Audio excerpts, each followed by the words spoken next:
All right, I started out playing soccer when I was 4.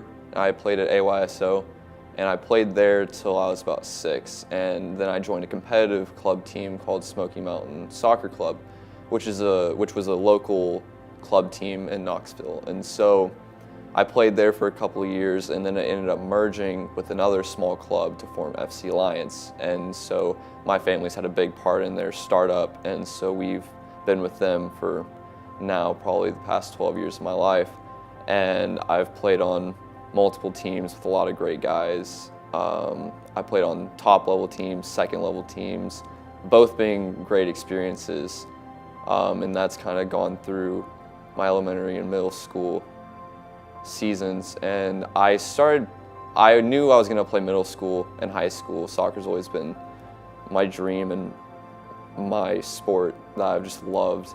And so I started playing middle school in 6th grade, and I had 3 years with a lot of guys I had played club with and a lot of guys that I had known since elementary school.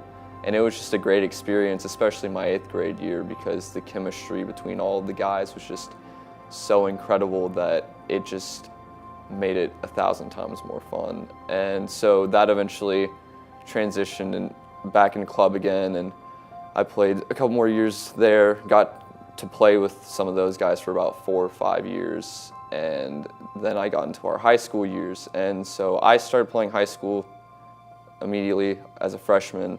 I started out doing JV varsity split, and then I've played varsity ever since, and we're about to go into our my fourth year of varsity high school soccer, and I could not be more excited about it.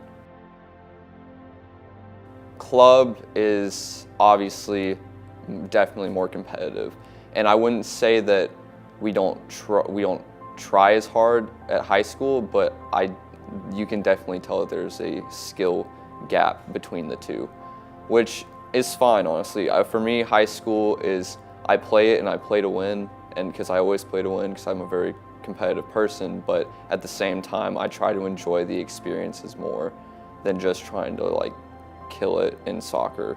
And honestly, that's what makes it more fun. And with club is more competitive, but I still have been trying to cherish the memories more so, because I'm trying to compromise between working towards getting ready to play college soccer and just making memories and having experiences that I know I'll just look back on in the future and just be able to love. And so even though one is more competitive than the other, both of them I have the relatively the same goal in both.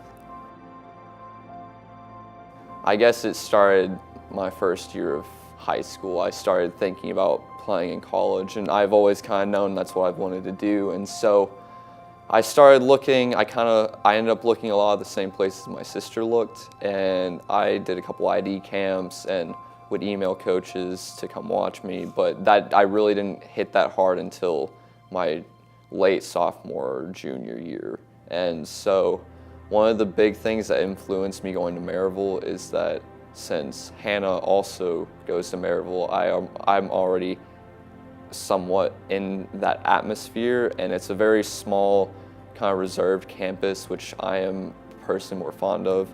And I've only heard good things about the academics, and even though it's a D3 school, they're still an incredible group of players, and I would love to play for that kind of team.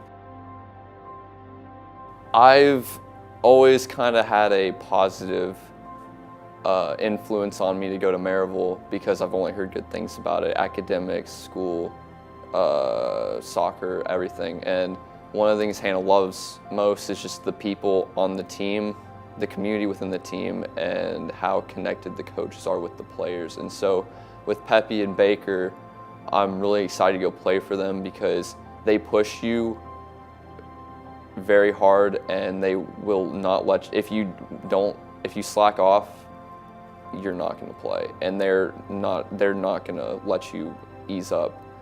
But they're also there for like support, and they're there for more than just being your coach. They're definitely more involved within your life, and they care about how you're doing in school. School is one big thing. If you're not doing well in school, they will really get on to you about that. And so I'm very lucky, I guess, to have a coach that will care so much about you as just as much as a person as they do as a player. And so I've only heard good things, getting to watch Hannah through her previous 2 years and just being able to take it all in beforehand. I just want to say thank you to my family first and foremost, to both my parents. They've sacrificed more than I can describe in a couple minutes, if not more. Money, financially, moral support, spiritual support. And also I just want to thank my sister, because no matter what, even though we've been pushed very, very hard, she's led more through actions than words. And so I look up to her as kind of a role model through like work ethic and everything. And I want to specifically thank my dad, even though he's always been very hard on us when we were younger and we didn't always appreciate or understand back then. It has definitely made me into who I am now. And having the balance between him pushing me really hard and the moral support of both of them and my mom, and I just can't thank all of them enough for all they've done. And also I want to thank all my friends and any other relatives that have just been supporting me. Some of my friends have been there through the all at least 6+, if not more years, and all they've done is encourage me, help me, given me advice, and I can't thank them enough for that, and I will always be grateful for it.